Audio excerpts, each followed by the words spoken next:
ये कोई कल्पना नहीं, बल्कि अगर हमारी आंखों के सामने कभी ऐसा अद्भुत जीव आ जाए तो हम डर के मारे उसी पल प्राण छोड़ दें। जिंदा बच पाना लगभग असंभव है। हमारे प्राचीन शास्त्रों में दर्ज एक सत्य है।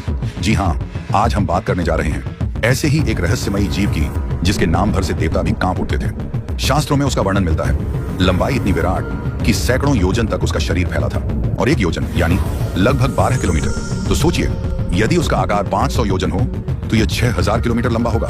इतना विशाल कि पर्वत उसके फनों में बंधकर साधारण लकड़ी की डंडी सा प्रतीत होते थे। उसकी आंखें अंगारों जैसी लाल, उसकी जीभ मानो बिजली की तरह कड़कती, और जब वह फुफकारता तो आकाश तक कांप उठता था। श्रीमद् भागवत महापुराण और महाभारत के आदि पर्व में इस अद्भुत नाग का स्पष्ट वर्णन मिलता है। नागों का अधिपति वासुकी, यही वासुकी नाग समुद्र मंथन का आधार बना। उसका विराट शरीर मंदराचल पर्वत के चारों ओर लिपटा। एक ओर देवता खींचते, दूसरी ओर दानव, और हर बार जब वह फुफकारता तो समुद्र उबल पड़ता, धरती हिल जाती और आकाश में बिजली फट पड़ती।